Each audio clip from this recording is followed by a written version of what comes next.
السلام علیکم، کیسے ہیں آپ سب لوگ؟ آئی ہوپ کہ آپ سب لوگ ٹھیک ہوں گے اور جہاں پہ بھی ہوں گے خوش ہوں گے۔ آج کی جو یہ سٹوری ہے اس کو سنانے سے پہلے آپ لوگوں سے ریکویسٹ ہے کہ آپ چینل کو سبسکرائب کر لیں، اور اگر آپ کو سٹوری اچھی لگے تو مجھے کمنٹس میں آ کے ضرور بتائیں۔ آج جو میں آپ کو سٹوری ابھی سنانے لگی ہوں یہ کافی سٹوریکل ہے۔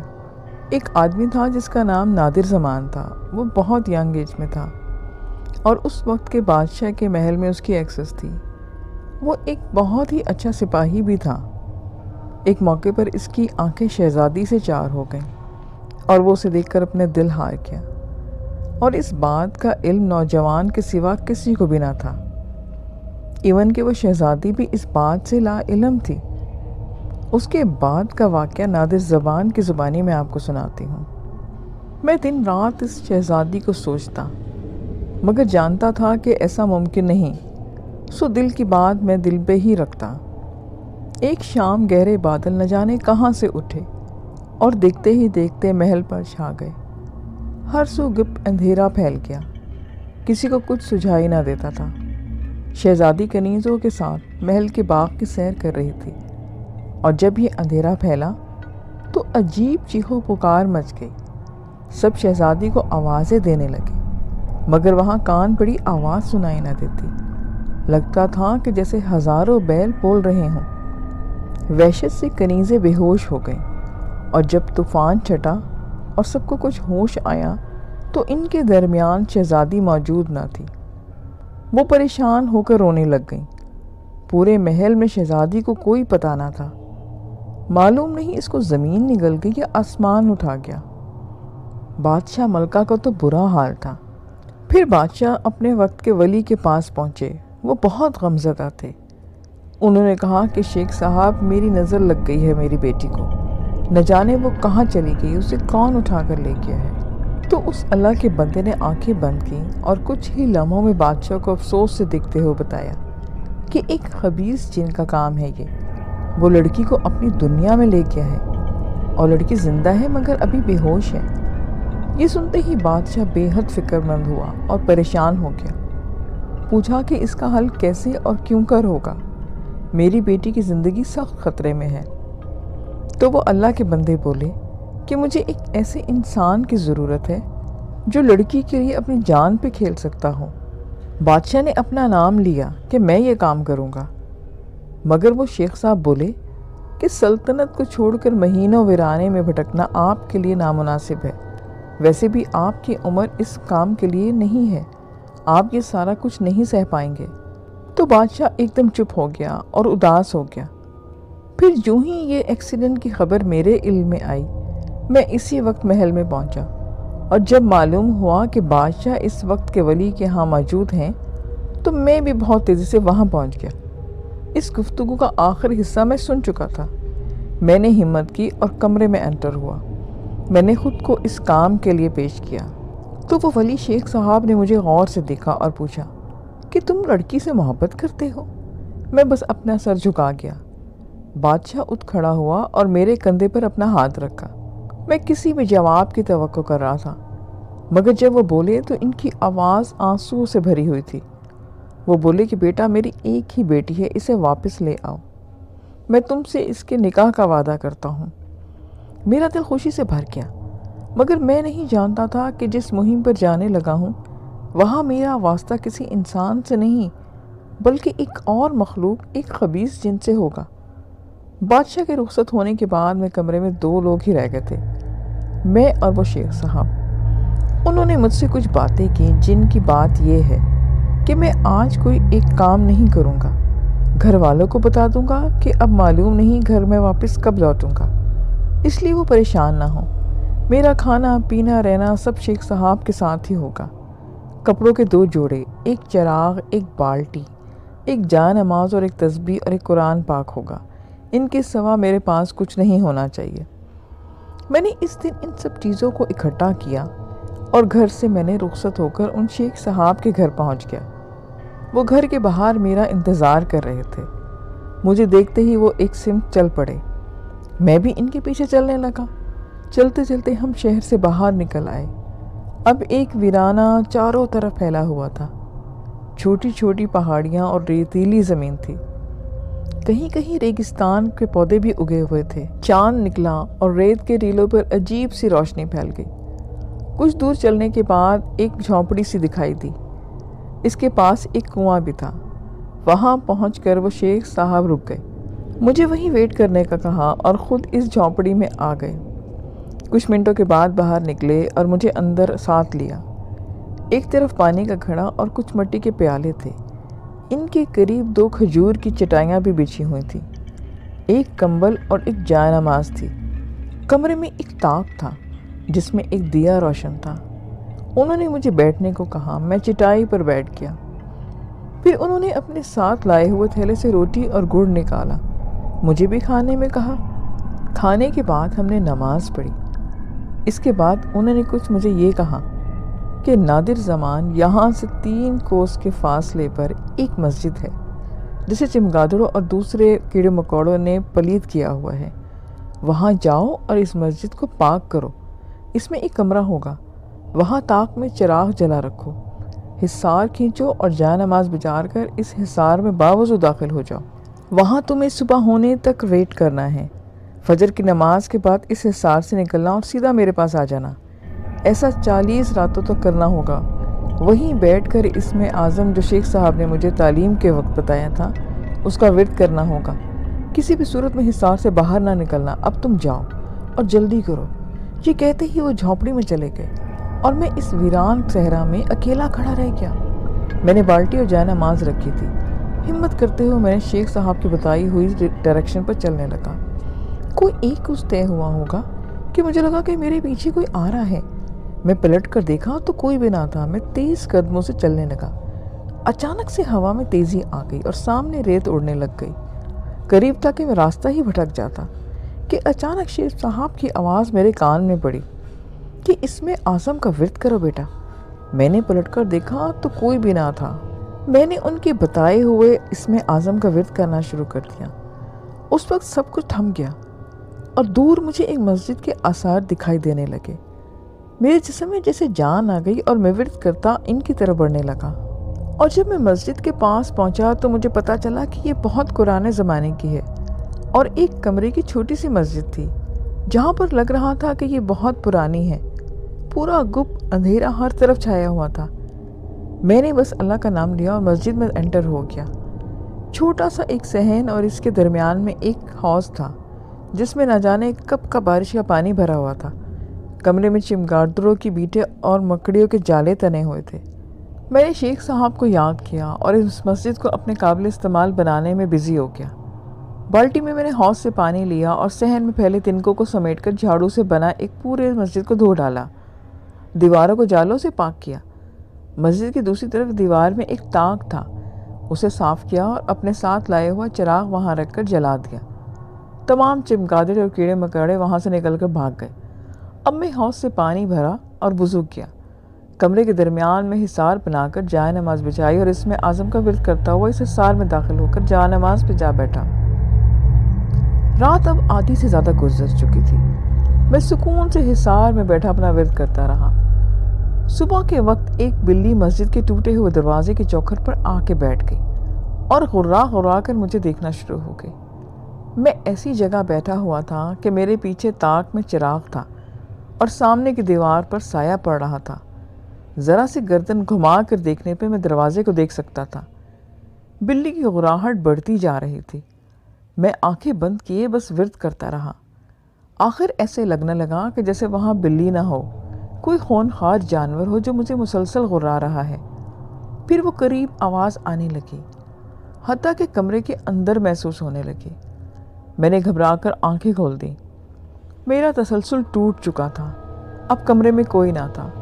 اچانک چراغ کی لو پھڑپڑانے لگی، قریب تھا کہ چراغ گل ہو جاتا۔ میں نے اونچی آواز میں ورد کرنا شروع کر دیا۔ پھر کسی کے بھاگنے کی قدموں کی آواز آئی اور مسجد میں سناٹا چھا گیا۔ میرا جسم پورا پسینے سے تر بتر تھا، مگر میں نے ورد اپنا جاری رکھا۔ میں بس دعا کرتا رہا کہ میں کامیاب ہو جاؤں۔ اسی دوران دور سے کہیں ہلکی سی اذان کی آواز سنائی دی۔ میں اٹھ کر کھڑا ہو گیا اور اس کے بعد میں نماز ادا کرنے لگا۔ ایک رات پوری ہو چکی تھی اور ابھی 39 راتیں باقی تھیں۔ صبح پھیلتے ہی میں نے چراغ بجھایا اور جائے نماز اور بالٹی اٹھا کر مسجد سے باہر نکل آیا۔ مسجد سے نکلتے ہی جیسے میں ہوش میں آ گیا اور ایسا لگ رہا تھا کہ جیسے میرے ذہن میں کوئی بوجھ اتر آیا ہے۔ میں شیخ صاحب کی جھونپڑی کے پاس پہنچا تو وہ میرے ویٹ پہ کھڑے دروازے پر تھے۔ انہوں نے مجھ سے کہا کہ تم نہاؤ اور کھانا کھا لو۔ میں نے ایسا ہی کیا اور دوسرا سوٹ پہن کر کھانا کھانے لگ گیا۔ وہاں جو کی روٹی تھی اور دودھ کا ایک پیالہ۔ اس کھانے سے ایک عجیب سی انرجی میرے جسم میں پھیل گئی۔ میں نے کوئی سوال نہ کیا اور ان شیخ صاحب سے پوچھا کہ کھانے کے بعد وہ وہیں چٹائی پر لیٹ کر سو گئے۔ آنکھ کھولی تو ظہر کا وقت تھا۔ اٹھ کر میں نے نماز پڑھی اور اس کے بعد میں تلاوت کرنے لگ گیا۔ اب دوبارہ رات آئی اور میرا سفر پھر سے شروع ہو گیا۔ اب کی بار مجھے کچھ بہتر محسوس ہو رہا تھا۔ 20 کوس کا سفر جلدی طے ہوا۔ اس کے بعد اچانک جیسے چاند کے آگے بادل چھا گئے اور ہر طرف گھٹا ٹوپ اندھیرا تھا۔ ہاتھ کو ہاتھ سجائی نہ دیتا۔ اس وقت میرے بائیں جانے پہ ایک بلی دکھائی تھی جو بالکل سیاہ تھی مگر اس کی آنکھیں سرخ انگاروں کی طرح تھی۔ وہ میرے ساتھ ساتھ کچھ فاصلے پر چلنے لگی۔ پھر یہ فاصلہ کم ہونا شروع ہو گیا۔ جیسے جیسے فاصلہ کم ہوتا جاتا اس بلی کی ہائٹ بڑھتی جاتی۔ مسجد کی عمارت نظر آئی اور میں ورد کرتا مسجد کی طرف تیز قدموں سے چلنے لگ گیا۔ اس وقت تک وہ بلی ایک شیر کے قد تک پہنچ چکی تھی۔ قریب تھا کہ وہ مجھ پر چھلانگ لگا دے۔ میں جلدی سے مسجد میں انٹر ہوا اور سیدھا کمرے میں پہنچ کر چراغ روشن کر دیا۔ وہ بلی مسجد کے دروازے پر پہنچ کر رک چکی تھی اور وہیں بیٹھ کر اب غرانے لگ گئی۔ میں نے اپنے گرد حصار کھینچا اور جائے نماز بچھا کر ورد شروع کر دیا۔ میں حصار میں داخل ہو گیا۔ ایک دم سے ہر طرف خاموشی چھا گئی۔ ہوا بھی جیسے رک چکی ہو۔ مجھے اپنی سانسوں کی آوازیں تک سنائی دے رہی تھیں۔ میرا دل زور زور سے دھڑک رہا تھا۔ کچھ تو عجیب بات تھی آج۔ میں نے آنکھیں کھول دی کہ سامنے کی دیوار پر میرا سایہ پڑ رہا تھا اور پھر اچانک میرے سائے نے حرکت کی اور لمبا ہونا شروع کیا، حتیٰ کہ وہ چھت تک پہنچ گیا۔ میرے لب بالکل خاموش ہو گئے اور میں ورد بھول کر سائے کو دیکھنے لگ گیا۔ اسی سائے نے چھلانگ لگائی اور شمالی دیوار پر چلا گیا جو میری رائٹ سائڈ پر تھی۔ لگتا تھا کہ میرا دل خوف سے رک جائے گا۔ اس وقت میرے کانوں میں شیخ صاحب کی آواز گونجی کہ نادر زمان ورد جاری رکھو۔ اس آواز کے کانوں میں پڑنا تھا کہ میں نے اونچی آواز میں ورد شروع کر دیا اور اپنی آنکھیں بند کر لی۔ معلوم نہیں پھر کیا ہوا۔ ایسا تھا کہ سب جیسے ختم ہو گیا اور ہلکی ہوا چلنے لگ گئی ہو۔ میرے حلق میں کانٹے پڑ رہے تھے مگر میں نے ورد نہ رکا، حتیٰ کہ ایک بار پھر اذان کی ہلکی سی آواز آئی اور میں نے فجر کی نماز کے لیے اذان پڑھنا شروع کر دی۔ دن نکلنے کے بعد میں شیخ صاحب کے پاس پہنچ جاتا اور رات ہوتے ہی میں مسجد میں میرا ٹھکانہ ہوتا۔ جیسے جیسے دن گزرتے جاتے میرا حوصلہ بڑھتا جاتا۔ کوئی رات ایسی نہ ہوتی جس میں کوئی واقعہ نہ ہوا ہوتا۔ اس شیر نما بلی سے لے کر آندھی طوفان اور بہت سی آوازیں، بھاگتے قدموں کی آوازیں اور سائے کی تبدیلیاں ہوتی رہتی، مگر میں ثابت قدمی سے اپنا ورد اور چلا کرتا رہا۔ آخری 10 دن اب رہ چکے تھے، جس میں 31ویں رات جھونپڑی سے نکلنے لگا تو شیخ صاحب نے کہا کہ اب تک وہ جن تمہارے ورد کی بدولت اس لڑکی کو کوئی نقصان نہیں پہنچا پایا۔ یہ آخری راتیں تمہارے حوصلے کا کڑا امتحان ہوں گی۔ وہ تمہیں باز رکھنے کے لیے ہر ممکن کوشش کرے گا اور نہ کر پایا تو سخت غصے میں ہوگا۔ تم ہمت رکھنا اور کسی صورت ورد نہ چھوڑنا اور نہ ہی تم اپنے حصار سے باہر نکلنا، ورنہ وہ تمہیں اسی وقت ختم کر دے گا۔ میں نے ان کی ہدایت پر عمل کرنے کا عہد کر لیا تو انہوں نے میری کمر پر تھپکی دی اور کہا کہ میں ہر وقت تم پر نظر رکھے ہوں۔ جاؤ اللہ کا نام لے کر اس ورد کو پورا کرو۔ اور میں جھونپڑی سے نکل کر مسجد کی طرف چل پڑا۔ آج تاریکی میں کچھ زیادہ اضافہ تھا۔ چاند کی آخری ڈیٹس تھیں اور آسمان پر کوئی روشنی بھی نہ تھی۔ آدھے راستے سے سفر خاموشی سے ہوا۔ میں جلدی جلدی قدم بڑھاتا مسجد میں پہنچ جاتا۔ اسی دم سناٹے میں کسی نے میرا نام لے کر آواز دی۔ میرے بڑھتے قدم وہیں رک گئے۔ آواز دوسری جانب سے آئی اور محسوس ہوا کہ میں رک کر اس سمت دیکھنے لگا۔ دور کوئی تھا، ایک سایہ سا تھا۔ میں وہیں کھڑا اس کو دیکھنے لگا کہ دوبارہ آواز آئی، نادر زمان کہاں جا رہے ہو؟ آواز میں ایک سرسراہٹ تھی۔ میرے ماتھے پر پسینہ بہہ نکلا۔ میں اندھیرے میں آنکھیں پھاڑے دیکھ رہا تھا اس غراہٹ نما آواز کو سن کر مجھ پر سکتہ طاری ہو گیا۔ آہستہ آہستہ وہ سایہ میری طرف آنے لگ گیا۔ جیسے ہی میں اس چہرے کو دیکھنے کا قابل ہوا، میرے پیروں کے نیچے سے جیسے زمین نکل گئی ہو۔ وہ میں ہی تھا، میرا چہرہ تھا اور جسامت بھی میرے برابر تھی۔ صرف ایک فرق تھا، اس کی آنکھیں کوئی دہکتے ہوئے انگارے تھے جو اندھیری رات کی روشنی میں بھی مجھے گھور رہے تھے۔ میری چھٹی حس مجھے مجبور کر رہی تھی کہ میں وہاں نہ رکوں، اس وقت وہاں سے بھاگ جاؤں، مگر قدم تھے کہ جیسے من کے ہو گئے تھے۔ میں چاہنے کے باوجود بھی ہل نہیں پا رہا تھا۔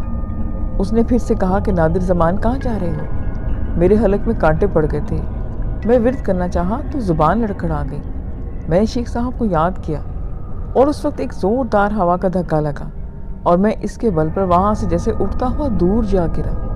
میرے پیچھے سے چیخنے چلانے کی آوازیں آ رہی تھیں، مگر مجھے اس ہوا میں ریت کے سوا کچھ دکھائی نہیں دے رہا تھا۔ جب یہ طوفان تھما تو میں مسجد کے آگے کھڑا تھا۔ میں نے جلدی سے مسجد میں انٹر ہو کر چراغ جلایا۔ اس کی روشنی میں مجھے قدرے سکون ملا۔ حصار میں داخل ہو کر جائے نماز پر بیٹھ کر میں سوچنے لگا کہ یہ سب کیا تھا۔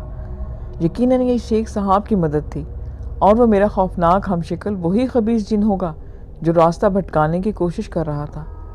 پھر میں نے 2 رکعت نماز پڑھی اور اپنے رب سے اس مخلوق سے بچت کی دعا کی۔ اس کے بعد میں نے ورد شروع کر دیا۔ رات اپنے آخری پہر کی طرف جا رہی تھی۔ اب میں آنکھیں بند کر کے ورد کر رہا تھا۔ کبھی کبھی آنکھیں کھول کر کمرے میں نگاہ ڈال لیتا۔ سب کچھ نارمل لگ رہا تھا کہ اچانک ایک زوردار دھماکہ ہوا۔ ایسا لگا کہ جیسے مسجد کی چھت مجھ پر آ گری ہو۔ میں بوکھلا کر چھت کی طرف دیکھنے لگ گیا۔ ایک سناٹا سا تھا، عجیب سا سناٹا۔ مسجد کی چھت سلامت تھی اور میں بھی ٹھیک تھا۔ یہ کیسا دھماکہ تھا؟ میرا دماغ ابھی تک اس گونج کو محسوس کر رہا تھا۔ میں نے اپنا ورد شروع کیا۔ مجھے شیخ صاحب کی ایک بات یاد تھی کہ کچھ بھی ہو جائے تم نے ورد نہیں رکنے دینا اور نہ حصار سے باہر نکلنا ہے۔ میں نے اپنی آنکھیں بند کر لی، مگر جیسے ہی کسی خطرے کے پیش نظر میں بار بار آنکھیں کھول دیتا تھا، اچانک مسجد کے صحن میں آگ کی لپیٹیں اٹھنے لگیں اور گرمی سے میرا جسم تپنے شروع ہو گیا۔ گرمی اس قدر بڑھ رہی تھی کہ وہاں بیٹھنا مشکل ہو گیا تھا اور میری سمجھ نہیں آتا کہ کیا کروں۔ ورد کرتا اور پسینہ پہنچتا جاتا۔ میں نے اونچی آواز میں ورد کرنا شروع کر دیا۔ آہستہ آہستہ آگ کی گرمی کم ہونا شروع ہو گئی۔ میں نے آنکھیں کھول کر دیکھا تو مسجد میں کوئی آگ نہیں تھی۔ اب میرے اعصاب جواب دے رہے تھے۔ پیاس سے میرا حلق خشک ہو کر کانٹا بن رہا تھا۔ ورد کرنا مشکل تر ہو جاتا، مگر نماز وجہ سے قبل میں ورد کرنا نہیں روک سکتا تھا اور نہ حصار سے نکل سکتا تھا۔ میں کمزوری سے تقریباً سجدے کی حالت میں جا چکا تھا اور اب دھیمی آواز سے ورد کر رہا تھا۔ آخر میرے دل سے اللہ کی آواز نکلی اور اسی لمحے ہلکی سی آواز سنائی دی۔ اب فجر ہو چکی تھی۔ اس دن مجھے فجر کی اذان سن کر بے انتہا خوشی محسوس ہوئی۔ میں نے بھی نماز پڑھی اور نماز پڑھ کر میں گرتا پڑتا کٹیا کی طرف چل پڑا۔ وہاں پہنچا تو بخار میں تھا۔ شیخ صاحب نے مجھے بات لینے کو کہا اور گرم دودھ پینے کو دیا، جس سے میری طبیعت سکون میں آئی۔ میں بس وہیں چٹائی پر گر سا گیا اور پھر مجھے کوئی ہوش نہ رہا۔ آنکھ کھولی تو عصر کی اذانیں سنائی دی۔ وہ شیخ صاحب جھونپڑی میں نہ تھے۔ میں اٹھ کر وضو کیا اور نماز کے بعد میں شیخ صاحب کا ویٹ کرنے لگ گیا۔ کچھ ہی دیر بعد وہ مجھے آتے دکھائی دیے۔ ان کے پاس کچھ چیزیں تھیں اور کچھ میڈیسن۔ مجھے انہیں پیالے میں ایک دوا بنا کر دی جو پی کر میں بالکل ٹھیک ہو گیا۔ اس کے بعد کھانے کو دیا۔ دودھ، گوشت، کھجوریں اور پانی تھا۔ جو میں نے ایک روٹی بھی تھی وہ میں نے کھا کر جسم میں میرے ایک نئی انرجی آ گئی۔ شیخ صاحب نے کہا کہ یہ وہ مخلوق ہے اور تمہارا اس سے سامنا ہو گیا ہے۔ اب وہ اپنے چیلے بھیج رہا تھا، مگر وہ سب جل کر بھسم ہو گئے۔ تمہارا ورد ان کو جلا چکا ہے، اب وہ خود تمہیں جلانے کے آئے گا۔ تم حوصلہ رکھنا اور اب منزل دور نہیں۔ ان کے کہے الفاظ میں ہمت تھی اور میں پریشان بھی ہو گیا۔ میں نے پوچھا کہ شیخ صاحب وہ میری حالت اس آگ کی وجہ سے خراب ہو گئی، اب اگر یہ حرکت دوبارہ کرے گا تو کیا ہے؟ شیخ صاحب نے مجھے ایک پیالہ دیا اور کہا کہ اسے پانی سے بھر لینا جو حوض میں ہے۔ اگر ایسا ہو تو پھر دوبارہ سے ورد کرتے ہوئے اس پیالے کو پانی کے صحن سے ایک طرف پھینک دینا۔ اللہ نے چاہا تو وہ آگ تمہارا کچھ نہیں بگاڑ پائے گی۔ میں نے پیالہ لے لیا۔ عشاء کی نماز کے بعد میں دوبارہ سے وضو کر کے مسجد کی طرف آ گیا۔ چلتے چلتے شیخ صاحب نے کہا کہ کسی کی بات میں رستے میں سننا۔ میں حیرت سے انہیں دیکھنے لگ گیا۔ وہ جانتے تھے کہ وہاں جاتے ہوئے مسجد کے اندر مجھ سے کیا بیتنی تھی۔ میں نے ہمت کی اور ورد کرتا چل پڑا۔ آج کوئی ناخوشگوار واقعہ ہوا نہیں اور میں مسجد میں پہنچ گیا۔ دروازے سے اندر آتے ہوئے میں نے پیالہ پانی سے بھر لیا، کمرے میں رکھا چراغ روشن کیا اور حصار میں جائے نماز بچھا کر اپنا ورد شروع کر دیا۔ اچانک پروں کی پرپراہٹ کی آوازیں آنے لگیں اور مسجد کے صحن کی دیوار پر ایک پرندہ آ کر بیٹھ گیا۔ اس کا قد دیکھ کر گدھ کا گمان ہوتا تھا۔ اس کا رنگ کالا سیاہ تھا۔ میں جی کڑا کر ورد کرتا رہا۔ آج نہ جانے کیا ہونے والا تھا۔ جو کچھ بھی تھا اس وقت حصار تک میں محفوظ تھا، اور کب تک میں حصار میں تھا مجھے نہیں معلوم تھا۔ اس پرندے نے عجیب سی آوازیں نکالیں جیسے کوئی تیز سیٹی ہو، اور اس کے اگلے ہی لمحے ایک اور پرندہ وہاں آ کر بیٹھا۔ اس کے بعد ایک اور، پھر ایک اور دیوار پر سے نیچے اترنے لگ گئے اور اپنی تیز چونچوں سے انگارہ آنکھوں سے مجھے دیکھنے لگ گئے۔ ایسا معلوم ہوتا کہ مجھے کچا چبا جائیں گے۔ سیٹی جیسی آوازوں سے کان پڑی آواز سنائی نہ دیتی۔ وہ صحن میں جمع ہو کر اب کمرے کے دروازے پر پہنچ گئے۔ خوف سے میرا برا حال تھا۔ میں ورد کرتا رہا اور شیخ صاحب کو بھی یاد کرتا۔ اس چیخ و پکار اور شور میں ورد کرنا اب میرا مشکل ہوتا جا رہا تھا۔ وہ خبیث جن یہی چاہتا تھا کہ میں ورد چھوڑ دوں۔ اچانک ایک پرندہ کمرے میں آیا۔ میں بوکھلاہٹ میں پیچھے ہٹا تو پیالے پر نظر پڑی۔ میں نے اللہ کا نام لیا اور پیالے کا پانی پرندوں کی طرف اچھال دیا۔ پانی گرتے ہی ایک کوہرام سا مچ گیا اور فضا میں سڑے ہوئے گوشت کی بو پھیل گئی۔ شور و غل سے اس قدر تھا کہ کانوں کے پردے میرے پھٹے جا رہے تھے۔ میں نے اپنے کان پہ ہاتھ رکھ لیے اور وہ بو اس کی وجہ سے میرا جی متلایا۔ ورد کرنا اس قدر مشکل ہو گیا تھا کہ خدا خدا کر کے صبح ہوئی، فجر کی نماز ہوئی اور میں مسجد کے کمرے سے باہر نکلا۔ صحن میں اب کچھ بھی نہ تھا، کسی پرندے کا کوئی نام و نشان نہ تھا۔ میں اپنی جھونپڑی تک پہنچ گیا۔ اب ہر رات میں پانی رکھ لیتا مگر سکوت طاری رہتا اور کوئی بات نہ ہوتی۔ مجھے ڈر لگنے لگ گیا کہ وہ خبیث جن کوئی اور پریشانی کھڑی کر رہا ہے، کہیں وہ شہزادی کو کوئی نقصان تو نہ پہنچا رہا۔ یہ خیال آ کر میں پریشان ہو گیا۔ شیخ صاحب سے میں نے کہا تو انہوں نے کہا کہ تم ورد کرتے رہو، لڑکی زندہ رہے گی، مگر اس کی جان کو شدید خطرہ ہے۔ صرف 3 راتیں اب باقی تھی۔ کٹھن مرحلہ شروع ہونے والا تھا۔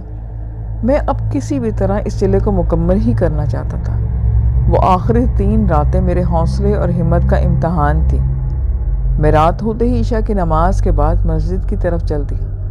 اب راستہ مجھے ایسا لگ رہا تھا کہ جیسے میں وہاں سے کبھی گزرا ہی نہیں ہوں۔ ٹیلے اپنی جگہ بدل لیتے تھے۔ میں ورد کرنے لگا تو دور سے مجھے مسجد کی طرف رستہ دکھائی دیا۔ مسجد کے آثار مجھے نظر آنے لگے۔ میں نپے تلے قدموں سے مسجد کی طرف بڑھا کہ اچانک ایک عجیب بات ہوئی۔ کوئی شخص مسجد میں مجھ سے پہلے انٹر ہو گیا۔ اس نے سیاہ کمبل اوڑھ رکھا تھا۔ اس وقت مسجد سے صرف 10 قدم کے میں فاصلے پر تھا۔ یہ سب اتنی جلدی ہوا کہ میں اسے روک بھی نہ سکا۔ وہ کون ہو سکتا ہے یہ سوچتے ہوئے میں اندر آیا۔ ہو سکتا ہے کہ کوئی مسافر ہو اور ہر رات چراغ دیکھ کر وہاں آ گیا ہو، لیکن اتنے دنوں میں کوئی انسان مجھے نظر نہیں آیا۔ تو یہ مسافر کون تھا؟ مسجد میں خاموشی اور اندھیرا تھا، کسی کو کوئی آواز بھی سنائی نہیں دے رہی تھی۔ کون ہے؟ میں نے اس کو پکارا۔ ابھی خاموشی بالکل قائم تھی۔ میں کمرے میں آیا تو وہاں پہ کوئی نہ تھا۔ چراغ جلا کر میں نے حصار میں جائے نماز بچھائی اور اس پر بیٹھ گیا۔ اس وقت ذہن میں خیال بجلی کی طرح آیا کہ کہیں یہ وہ جن تو نہیں۔ اس خیال کے آتے ہی میں نے با آواز ورد شروع کر دیا۔ کوئی تو تھا جو مسجد میں آیا تھا۔ ورد کرتے ہوئے اچانک مجھے کسی کے رونے کی آواز سنائی دی۔ میں نے اس جانب دیکھا تو کوئی ایک دیوار کی طرف منہ کیے بیٹھا تھا۔ اب میں چونک گیا مگر اپنا ورد جاری رکھا۔ ہوتے ہوتے رونا بڑھنے لگ گیا اور چیخو پکار میں بدل گیا۔ وہ سیاہ کمبل زمین پر گر گیا اور کمبل سے چیخنے چلانے کی آوازیں آنے لگ گئیں۔ ایک دہشت سے میرے اعصاب پر سوار تھی۔ ایک دل میں آتا کہ اس وقت وہاں سے بھاگ جاؤں اور کبھی اس مسجد کا رخ نہ کروں۔ پھر شہزادی کا سوچتا تو وہ غریب نہ جانے کس حالت میں ہوگی۔ میں آنکھیں سختی سے بند کر لیں اور اپنا ورد کرنے لگ گیا۔ اب کمبل میں منت سماجت کی آوازیں آ رہی تھیں۔ ہمیں معاف کر دو، ہم کبھی دوبارہ نہیں آئیں گے۔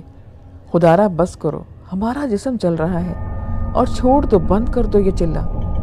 غرض کے التجائیں اور منتیں تھیں، مگر میں بے نیازی سے بیٹھا ورد کرتا رہا تو سب کچھ تھم گیا۔ کچھ خاموشی چھا گئی۔ میں نے آنکھیں کھول کر دیکھا تو گھٹا ٹوپ اندھیرا تھا۔ چراغ گل کر دیا تھا۔ اب مسجد میں کوئی دکھائی نہ دیتا۔ میں اگر چراغ جلانے اٹھتا تو مجھے حصار سے نکلنا پڑتا، جو میں کسی قیمت پر نہیں کر سکتا تھا۔ یہ سب اس جن کی چال تھی۔ میں نے دل ہی دل میں اللہ پاک کو یاد کیا اور دوبارہ ورد کرنا شروع کر دیا۔ اس وقت کسی کے سانسوں کی آواز گونجی اور میرے پیچھے کوئی کھڑا تھا۔ تو تم نہیں مانو گے، اس کی غراہٹ نما آواز آئی۔ میرا دماغ تو جیسے سن ہو گیا۔ میرے جسم میں کانٹوں تو خون نہیں تھا، میری زبان لڑکھڑا رہی تھی، وہ اعصاب پر سوار ہو چکا تھا۔ مگر جب میں نے حصار میں تھا تو وہ میرا کچھ نہیں بگاڑ سکتا تھا۔ اچانک روشنی سی پھیل گئی۔ میں نے آنکھیں کھول کر دیکھا تو صبح ہو چکی تھی اور دور کوئی کووں کی آوازیں آ رہی تھیں۔ میں نے حیرت سے سوچا کہ آج اتنی جلدی صبح کیسے ہو گئی۔ قریب تھا کہ میں حصار سے اٹھتا۔ میرے ذہن میں دھماکہ ہوا کہ ابھی تک فجر کی اذان کیوں نہیں سنائی دی، حالانکہ دن نکل چکا تھا۔ ایسا کیسے ہو سکتا ہے؟ میں سویا نہیں تھا مگر اذان نہ سنی تھی۔ یہ سب اس جن کی چال تھی۔ شیخ صاحب کی آواز میرے کان میں آئی اور میں دوبارہ جائے نماز پر بیٹھ گیا۔ میں ورد جاری کر دیا۔ ورد کی آواز سنتے ہی جیسے میرے سر پر پتھر گرنے لگ گئے۔ وہ سخت طیش میں آ چکا تھا اور چلا رہا تھا۔ میں نے آنکھیں نہ کھولی۔ مسجد میں غل گپاڑا شروع ہو چکا تھا، جیسے مسجد کو توڑا جا رہا ہے۔ میرے ضبط کا اب کڑا امتحان تھا۔ پتھر میرے لیفٹ رائٹ گرنے لگ گئے۔ ایک بھونچال سا آ چکا تھا۔ میں نے ہمت نہیں ہاری اور اپنا ورد کرتا رہا۔ اچانک اذان کی آواز سنائی دی اور اس کے ساتھ ہی مسجد میں سناٹا چھا گیا۔ صرف میرے ورد کی آواز تھی۔ میں نے اذان کے بعد آنکھیں کھولی اور چراغ جل رہا تھا۔ مسجد جوں کی توں خالی پڑی تھی۔ میں نے فجر کی نماز پڑھی اور مسجد سے باہر آ گیا۔ اگلی رات پرسکون گئی۔ میں سمجھا کہ اب وہ مجھے تنگ نہیں کرے گا، لیکن یہ میری خام خیالی تھی۔ اس رات میں باوضو مسجد کی طرف گیا۔ مسجد پہنچا تو سیدھا ورد کرنا اپنے کمرے میں پہنچا۔ جا نماز پہ بیٹھا، میں ورد کرنا شروع کر دیا۔ ابھی ورد کرتے ہوئے کچھ ہی وقت گزرا ہوگا کہ اچانک مسجد کے صحن کا دروازہ زوردار آواز سے کھل گیا۔ کچھ لوگ جن کے حلیے بالکل سیاہ تھے مسجد میں ایک کڑھائی لے کر آئے۔ میں ہکا بکا ان کو دیکھ رہا تھا۔ وہ ایک بہت بڑی کڑھائی تھی۔ صحن میں اسے رکھ کر اس کے نیچے آگ لگا دی گئی۔ اس کڑھائی میں تیل ڈال دیا گیا۔ جب وہ پکنے لگ گیا تو کچھ لوگ ایک بہت بڑا ننگ دھڑنگ سیاہ آدمی کو زنجیروں میں جکڑے وہاں لے کر آ گئے۔ اس کی آنکھیں انگاروں کی طرح دہک رہی تھیں۔ وہ بری طرح مچل رہا تھا، مگر انہوں نے آتے ہی اس کو کڑھائی میں ڈال دیا۔ وہ تیل میں جلنے لگ گیا۔ اس کی چیخ و پکار سن کر میرا کلیجہ منہ کو آتا۔ مسجد میں گوشت کے جلنے کی گندی سی بو پھیل گئی۔ اس وقت میں نے دیکھا کہ شیخ صاحب مسجد میں آئے ہیں اور وہ مجھ سے بولے کہ تم اپنا کام پورا کیا، وہ جن جل کر بھسم ہو چکا ہے، اب جلدی جاؤ شہزادی کو لے کر آؤ۔ میں اس وقت اٹھا، حصار سے نکلنے ہی والا تھا کہ میرے کان میں آواز آئی، غضب کرتے ہو نادر زمان، حصار سے مت نکلنا ورنہ تباہی ہو جائے گی۔ الفاظ تھے کہ جیسے مجھے بچھو کی طرح ڈنک مار رہے تھے۔ میں کیا کرنے جا رہا تھا؟ میں نے جلدی سے واپس بیٹھ کر ورد کرنا شروع کر دیا۔ باہر سب کچھ ختم ہو گیا اور رات کی تاریکی پھیل گئی۔ صبح تک پھر کچھ نہ ہوا۔ میں چلہ مکمل کر کے واپس آ گیا۔ شیخ صاحب نے کہا کہ اب تمہیں جنات کی دنیا میں جانا ہے، تیار ہو؟ میں نے ہاں میں اپنا سر ہلا دیا۔ تو انہوں نے مجھے جھونپڑی سے ایک بہت بڑی ہڈی لا کر دی اور کہا کہ اس کو لے کر جاؤ، اور شمال کی سمت 10 کوس کے فاصلے پر یہ پہاڑی سلسلہ ہے۔ اس سلسلے کے آخر میں کچھ سیاہ پہاڑ ہیں، ان میں ایک غار ہے، وہاں پہنچ کر تم قطمیر نام لے کر آواز دینا، پھر تمہیں ایک کتا ملے گا، یہ ہڈی بس اس کو ڈال دینا اور اس کے پیچھے جانا، وہ تمہیں جنات کی دنیا میں لے جائے گا۔ شہزادی کو ملتے ہی واپس آنا ورنہ وہ تمہیں قید کر دیں گے۔ میں نے روٹی کھائی اور کپڑے بدل کر روانہ ہو گیا۔ 10 کوس تک پہنچتے پہنچتے دوپہر ہو چکی تھی۔ وہاں واقعی پہاڑی سلسلہ موجود تھا۔ اس سلسلے کے آخر میں سیاہ پہاڑ تھے جن میں سے ایک غار تھا۔ میں نے اس وہاں کھڑے ہو کر قطمیر نام لے کر آواز دی۔ اب سورج ڈوبنے لگ گیا تھا۔ اس وقت مجھے ایک غراہٹ کی آواز سنائی دی۔ تھوڑی ہی دور ایک گدھے کی جسامت کا کتا غار سے باہر نکل کر آیا۔ اس کی صورت اتنی خوفناک تھی کہ میرے رونگٹے کھڑے ہو گئے۔ اگر کوئی اور اس کتے کو دیکھ لیتا تو دہشت سے منہ پھیر کر بھاگ جاتا۔ وہ مجھے دیکھ کر غرانے لگا۔ میں نے جلدی سے وہ ہڈی نکال کر اس کی طرف پھینک دی۔ وہ ہڈی کو دیکھ کر جیسے خوش ہو گیا اور شوق سے کھانے لگ گیا۔ میں وہیں کھڑا اسے دیکھتا رہا۔ پیٹ بھرنے کے بعد وہ غار میں گیا، پلٹ کر مجھے دیکھتا تھا جیسے بلا رہا ہو۔ میں بھی اس کے پیچھے چل پڑا۔ اس کی گھراہٹ اور سانس لینے کی آواز بڑھتی جا رہی تھی۔ کچھ دور چلنے کے بعد غار سے اندھیرا چھا گیا۔ پھر ایسا لگنے لگا کہ میرے اور کتے کے علاوہ کوئی بھی اس غار میں بہت سے لوگ موجود ہیں۔ میں گپ اندھیرے میں کتے کی آواز کے پیچھے چلتا جا رہا تھا اور غار تنگ ہونے لگ گیا۔ کوئی مجھ سے ٹکرا کر گزر رہا تھا۔ اچانک مجھے زور کا دھکا لگا اور میں منہ کے بل گرتے گرتے بچا۔ غار میں اور بھی مخلوقات تھیں۔ وہ مجھے ٹکرا رہے تھے، دھکے دے رہے تھے، مگر میں چلتا رہا۔ ہوتے ہوتے غار کی چھت اتنی بلند ہو گئی کہ رکوع کے بل چلنا پڑ گیا۔ ایک وقت آیا کہ میں لیٹ کر آگے بڑھتا گیا۔ پھر کتے کی آواز آئی، وہ میرے آگے تھا، نہ جانے کیسے چل رہا تھا۔ اس اندھیرے میں مجھے دور روشنی سے دکھی۔ قریب پہنچنے پر وہ ایک چھوٹا سا راستہ تھا جس کی دوسری جانب ایک باغ تھا۔ میں وہاں اتر گیا۔ باغ میں ایک پھولوں سے بنی راہداری تھی۔ میں تیزی سے اس میں گیا۔ جو دیکھا تو میرا دل غم سے پھٹ گیا۔ پھولداری میں شہزادی اور جن تھا، مگر دونوں کی گردن تن سے جدا ہو چکی تھی۔ مرتے مرتے اس شہزادی کو بھی مار ڈالا تھا اس نے۔ میں اس منظر کی تاب نہ لا سکا اور بے ہوش ہو کر وہیں گر گیا۔ آنکھ کھلی تو میں شیخ صاحب کی جھونپڑی میں تھا۔ وہ بولے کہ صبر کرو میرے بچے، شہزادی کی لاش کو اس کے والدین تک پہنچا دیا گیا ہے۔ وہ راستہ بھی بند کر دیا گیا جس سے وہ جن اس دنیا میں آیا تھا، تاکہ وہاں سے کوئی اور نہ آئے۔ میرا دل غم سے پھٹا جا رہا تھا۔ میں اس شہر سے ہی بیزار تھا۔ میں وہاں شیخ صاحب کے پاس کچھ وقت گزارنے کے بعد کہیں اور چلا آیا اور وہیں اپنی عمر بھر رہا۔ لوگ کہتے ہیں کہ نادر زمان مر گیا۔ اس کی قبر ایک ایسی حسین لڑکی کی روح کو دیکھا گیا جو رات گئے دکھائی دیتی اور غمگین نظر آتی، پھر پاؤں پھٹتے ہی غائب ہو جاتی۔ لوگوں کے کہنے کے مطابق وہ اس شہزادی کی روح تھی جو اپنے محبوب کے غم میں سوگوار تھی۔ لسن جی، آج کی سٹوری تھی۔ آئی ہوپ کہ آپ کو اچھی لگی ہوگی۔ مجھے اپنا فیڈ بیک ضرور دیں۔ پھر نیکسٹ ویڈیو میں ملیں گے نیو سٹوریز کے ساتھ۔ خدا حافظ۔